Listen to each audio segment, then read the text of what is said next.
Pada rentang tahun 2015 hingga 2020, Royal Australian Army melakukan modernisasi alutsista yang dikepalai oleh Capability Acquisition and Sustainment Group, yang merupakan bagian dari Departemen Pertahanan Australia. CASG bertanggung jawab untuk memenuhi kebutuhan peralatan militer dan material untuk Australian Defence Force. Dan perlu diketahui bahwa program modernisasi alutsista ini sangatlah masif. Terdapat beberapa program lain yang dilakukan secara bertahap dan beberapa fase. Di video kali ini kami akan membahas bagian pertama dari seri pembahasan mengenai program modernisasi alutsista Angkatan Darat Australia. Dalam video ini kami akan menjelaskan mengenai program LAND 121 dan LAND 400. Alutsista apa saja yang akan diterima oleh Australia dan seberapa besar jumlah alutsista yang akan diakuisisi. Mari kita simak bersama-sama. LAND 121 merupakan program untuk menyediakan kendaraan taktis, truk logistik, dan kendaraan tempur ringan yang nantinya terbagi menjadi beberapa fase. Phase 3A merupakan fase penyediaan kendaraan taktis sebanyak 2.146 unit Mercedes-Benz G-Wagon termasuk 1.799 unit Hallmark Trailers. Kendaraan ini nantinya akan menggantikan seluruh armada Land Rover 4x4 dan 6x6. Dalam pengadaan ini, terdapat 9 varian Mercedes-Benz G-Wagon yang digunakan oleh ADF. Kendaraan tersebut memiliki spesifikasi yang berbeda, akan tetapi memiliki mesin yang sama, dengan menggunakan V6 turbocharged engine Euro 5 yang dapat menghasilkan tenaga 180 horsepower. G-Wagon dapat dipersenjatai dengan senapan mesin ringan 7,62 ataupun senapan mesin berat 12,7 mm. Phase 3B merupakan fase penyediaan truk logistik sebanyak 2.707 medium dan heavy trucks dari Rheinmetall MAN Military Vehicles Australia HX Series senilai 3,4 miliar dolar Australia. Truk ini terdiri dari 19 jenis, termasuk modul dan trailernya. Nantinya, truk logistik ini akan mengganti seluruh armada truk Max dan Unimog yang sudah beroperasi sejak 1980-an. Kendaraan baru tersebut akan meningkatkan kinerja dan proteksi terhadap kemampuan dukungan logistik ADF. Setiap truk akan dipasangi radio militer dan battle management system sebagai standar baru ADF. Phase 4 merupakan fase penyediaan kendaraan tempur ringan Hawkeye dari Thales sebanyak 1.100 unit dengan biaya sebesar 1,3 miliar dolar Australia. Hawkeye merupakan protected mobility vehicle yang didesain khusus untuk memenuhi kebutuhan ADF. Kendaraan yang memiliki bobot 7 hingga 10 ton ini ditenagai oleh mesin Steyr M16 yang dapat menghasilkan tenaga sebesar 268 horsepower dan dapat melaju dengan kecepatan maksimal 130 km per jam. Hawkeye dapat memberikan tingkat perlindungan yang sebanding dengan Thales Bushmaster dengan bobot setengahnya. Kendaraan ini akan memberikan perlindungan balistik standar 4569 level 1 dengan tambahan applique armor yang disediakan oleh Pleasant Composite dan V-shape monocoque hull yang dapat menahan IED. Hawkeye adalah satu-satunya kendaraan tempur ringan yang mampu diangkut oleh helikopter ADF CH-47 Chinook. LAND 400 merupakan program untuk menyediakan combat reconnaissance vehicles dan tracked IFV yang terbagi menjadi Phase 2 dan Phase 3. Phase 2 merupakan fase pengadaan CRV dengan dana sebesar 5,2 miliar dolar Australia dengan Rheinmetall yang akan memproduksi 211 Boxer CRV. Sesuai dengan penawarannya, Rheinmetall akan memproduksi sebagian besar kendaraan di perusahaan Milveh Co di Queensland, Australia. Sebagai bagian dari proses transfer of technology, 25 Boxer pertama akan diproduksi di Jerman dan sisanya akan diproduksi oleh Australia. Boxer CRV akan menggantikan Rampur S-LEV yang sudah menua. ADF akan menerima 133 unit Boxer varian Recon yang dilengkapi dengan Lance Turret System berkaliber 30 mm dan beberapa varian lainnya. Perusahaan Rafael Israel juga akan memasok rudal anti-tank Spike LR2 untuk Boxer CRV.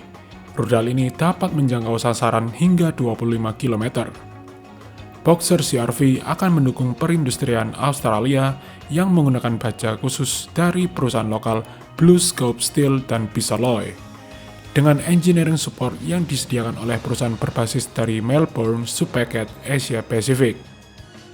Rampur ini memiliki bobot tempur 36,5 hingga 38,5 ton, dengan ditenagai mesin diesel MTU 8V199TE20 yang dapat menghasilkan tenaga maksimal 805 horsepower dengan kecepatan maksimal 103 km per jam. Boxer juga memiliki desain yang modular, sehingga dapat mengganti modul sesuai dengan kebutuhan misi dan penggantian modul yang rusak dapat dilakukan lebih cepat. Boxer juga memiliki level proteksi Stanak 4569 level 4 yang dapat menahan terjangan munisi 14,5 mm AP dan ranjau anti-personel atau anti-tank. Phase 3 merupakan program pengadaan 450 unit kendaraan tempur IAV dan APC berantai senilai 10 hingga 15 miliar dolar Australia yang berguna untuk menggantikan seluruh armada lapis baja M113ES4 yang sudah cukup tua. Pada awal mulanya terdapat 4 peserta yang mengikuti tender ini, mulai dari CV90 dari BAE Systems, ES-21 Redback dari Hanwha Defense System, Ajax dari General Dynamics Land System, dan yang terakhir adalah KF-41 Lynx dari Rheinmetall. Terdapat beberapa syarat dan evaluasi yang diajukan oleh EDF, yaitu dapat membawa 6 personel, kemampuan untuk dikerahkan secara strategis dengan landing helikopter dock Canberra Class milik Royal Australian Navy, dan yang terakhir adalah dapat diangkut oleh pesawat angkut berat strategis C-17A Globemaster III.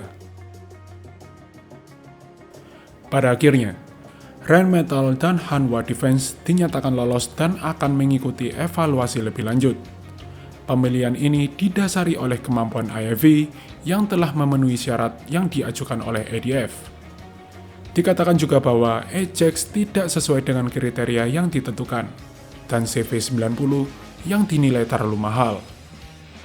Dalam persaingan ketat antara AS-21 Redback dan KF-41 Lynx, masing-masing IAV tersebut memiliki fitur dan spesifikasi yang terbaik. AS-21 Redback merupakan kendaraan tempur versi improvisasi dari K-21 IAV. Redback dapat memberikan perlindungan yang superior, mulai dari ancaman ranjau anti-tank, CBRN, dan memiliki level proteksi Stanak 4569 level 6. Selain memiliki proteksi pasif, Redback juga memiliki Active Protection System Iron Fist dari Elbit System yang dapat mengeliminasi serangan rudal dan proyektil anti-tank. Redback menggunakan turret T-2000 dari Elbit System yang dikombinasikan dengan meriam Mark 44S Bushmaster II 30 mm. Meriam ini juga dapat digantikan dengan meriam berkaliber 40 mm untuk meningkatkan letalitasnya.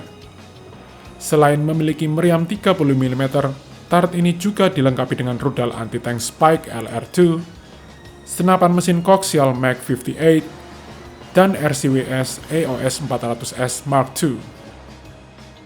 IAV ini memiliki bobot tempur 42 ton yang ditenagai dengan mesin diesel MTU MT881 turbocharged yang dapat menghasilkan tenaga 1000 horsepower dan dapat melaju dengan kecepatan di atas 65 km per jam. Rubber track pada IAV ini juga dapat mengurangi kebisingan dan getaran pada kendaraan yang dapat merusak sistem elektro-optik yang sensitif. KF-41 Lynx merupakan varian improvisasi dari KF-31 IAV. Armor dari Lynx didesain untuk dapat menahan amunisi berkaliber sedang dan artileri shrapnel. IAV ini juga dilengkapi dengan kemampuan survivability CBRN. Interior dari Lynx juga dilengkapi dengan spall liner untuk melindungi kru dari shrapnel. Selain itu, decouple seats juga digunakan dalam IAV ini sebagai paket perlindungan ranjau dan IED. Active Protection System Iron Fist juga terpasang pada turret Lynx. Lynx menggunakan turret dan meriam yang sama seperti Boxer CR-V, lens turret dengan meriam 30 mm. Turret ini juga memiliki kelengkapan yang sama seperti Redback, mulai dari rudal anti-tank, senapan mesin koaksial, dan RCWS. AYV ini memiliki bobot tempur 44 ton, dengan ditenagai mesin Liebherr 976 yang dapat menghasilkan tenaga maksimal 1155 horsepower, yang dapat melaju dengan kecepatan maksimal 75 km per jam.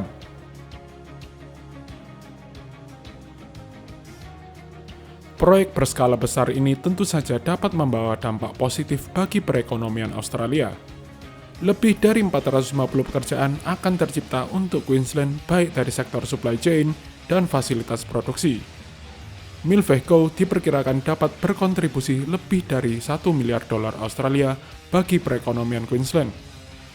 Selain itu, Milveco dapat melakukan pengembangan desain secara mandiri, produksi kendaraan dengan targetnya, dan ekspor untuk kebutuhan negara sahabat.